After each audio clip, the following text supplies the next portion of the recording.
saudara-saudaraku sebangsa setanah air. Hah? Nggak apa, ini diulangi bisa kan? Bisa. Sudah silakan langsung. Silakan Pak. Aku harus ngomong apa dulu?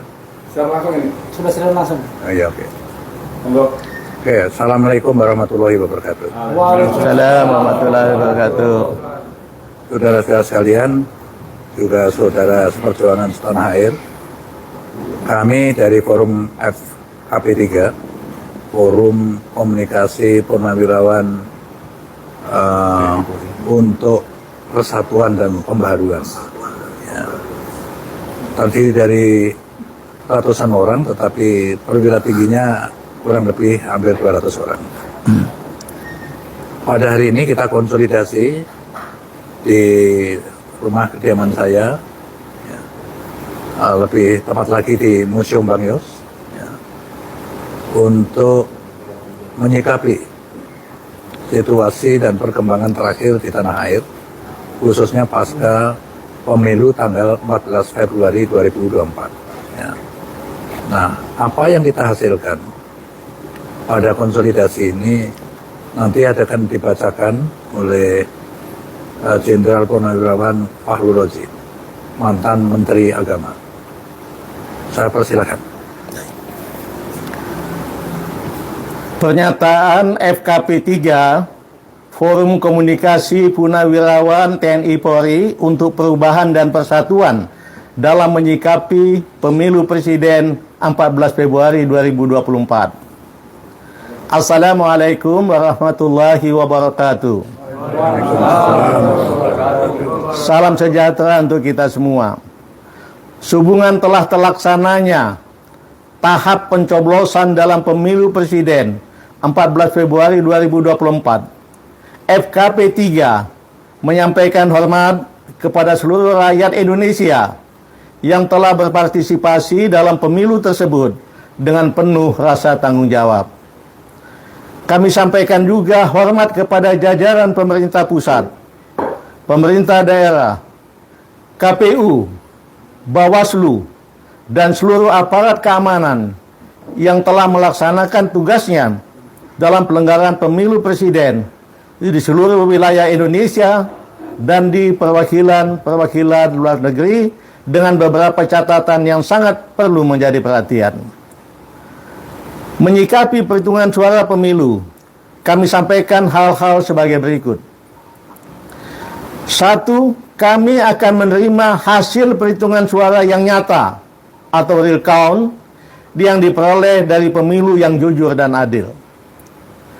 Kedua, kami yang bercita-cita menjadikan pemilu 2024 antara lain sebagai momen memulai zero corruption, penegakan hukum tanpa pilih bulu, membangun sistem pengawasan kinerja pemerintah dengan mengefektifkan fungsi pengawasan DPR dan seluruh komponen rakyat yang kritis, memberi beberapa catatan sangat buruk terhadap pelaksanaan pemilu presiden 2024 sebagai berikut.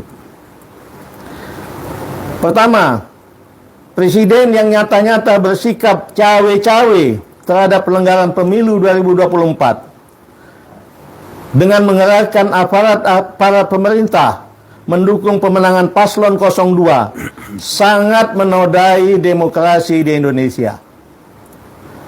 Kedua, pemunculan nama Gibran Rakabuming Raka sebagai calon wakil presiden 02 yang dilakukan melalui rekayasa hukum yang sangat memalukan dan langsung disambut oleh KPU tanpa lebih dahulu menunggu revisi peraturan KPU telah nyata-nyata telah mengkhianati konstitusi. Ketiga, penggunaan hukum sebagai instrumen politik untuk menyandera tokoh-tokoh politik agar mendukung paslon 02 selain merusak upaya pemberantasan korupsi juga merusak sistem hukum dan politik Indonesia. Keempat, kecurangan oleh petugas-petugas KPU dan jajarannya serta pendukung paslon tertentu yang dilakukan secara terstruktur, masif, dan sistematis telah sungguh-sungguh mengkhianati demokrasi dan konstitusi serta membahayakan eksistensi dan keutuhan negara kesatuan Republik Indonesia. Berdasarkan hal-hal tersebut di atas, kami bersikap sebagai berikut. 1. Memprotes keras deklarasi pemenangan 02 yang dilakukan berdasarkan quick count yang bukan merupakan hasil resmi pemilu. Kedua, mendesak kepada yang berwenang untuk mendiskualifikasi Prabowo Gibran sebagai paslon 02 pada Pilpres 2024. Kemudian untuk menjadi pelajaran bagi semua pejabat negara, kami mendesak Presiden Joko Widodo dan semua pejabat yang telah merusak demokrasi dan hukum Indonesia secepatnya mundur atau dimazulkan. Semoga Allah Subhanahu wa taala, Tuhan Yang Maha Esa, meridhoi niat baik kita bersama untuk membangun Indonesia sesuai cita-cita yang tercantum di dalam pembukaan Undang-Undang Dasar tahun 45. Assalamualaikum warahmatullahi wabarakatuh. Jakarta, Museum Bang Yos, tanggal 17 Februari 2014. Terima kasih. Bisa mengajukan pertanyaan sedikit Pak Jenderal? Ya, silakan. Yang hadir siapa aja dalam rapat ini? Sebetulnya anggota FKP 3 ini ada lebih kurang, jenderalnya ada lebih kurang 200 orang. Tapi pada kesempatan ini hadir 40 dari bermacam-macam kesatuan asal. Iya. Umumnya dari dari TNI Angkatan Darat, TNI AL, TNI AU dan kepolisian. Alhamdulillah 40-an orang itu ada di sini pada saat ini. Oke, rapatnya dimulai dari jam berapa tadi sampai menghasilkan kesimpulan ini? Mungkin Pak Jos Ya, bisa mulai jam 10. Kita mulai jam 10 ya. Ya seperti biasa, alhamdulillah mantan-mantan militer jadi bisa tepat waktu tadi datang. Terus kita break untuk sholat zuhur sama makan siang. Terus kita lanjutkan lagi sampai jam sekarang ini. Jam berapa ini? Jam 16. 16. Jam 16. Jadi kira-kira 6 jam lah. Kita berdiskusi. Ya. Kita juga mencari narasumber yang kompeten gitu sehingga deklarasi itu hasilnya seperti ini. Telah kita rumuskan.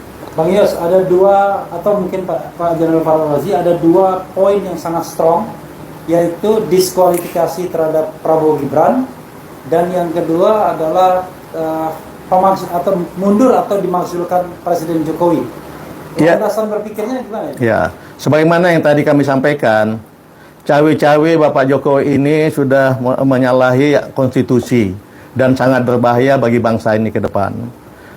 Oleh sebab itu, harus kita minta beliau mundur atau kalau tidak dimazulkan. Karena kalau tidak, ini akan menjadi suatu presiden yang sangat tidak baik buat bangsa ini ke depan. Itu yang utamanya. Ya, soal diskualifikasi.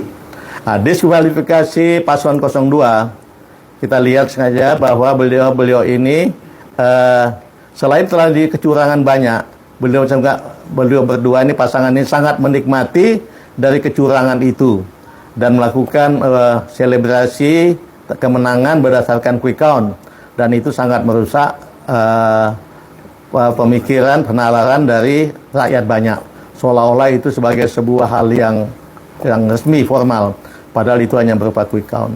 Tapi kalau bisa kenan mungkin ada salah satu teman juga yang mendampingi saya, Irjen Polisi Anas Yusuf, untuk bisa memberikan tambahan sedikit. Ya, Terima kasih. Ininya dikasih ke Pak Anas. Nah, satu. Nah, yang mana? Satu lagi. Cukup ya? Satu lagi. Oh, satu lagi. Maaf, makasih. Oke, ya. Mungkin dari saya bahwa kita tahu tentang tadi kenapa harus didiskualifikasi. Kita tahu dari berbagai fakta dan banyak sekali juga yang memviralkan tentang kecurangan-kecurangan. Tentunya ini juga merupakan argumentasi kita untuk bisa diskualifikasi, termasuk pendaftaran pada saat Capres dan Cawapres 02 mendaftarkan, padahal waktu itu belum diputuskan tentang PKPU umur yang menjadi syarat menjadi wakil calon presiden. Mungkin salah satu itu. Saya dikit Pak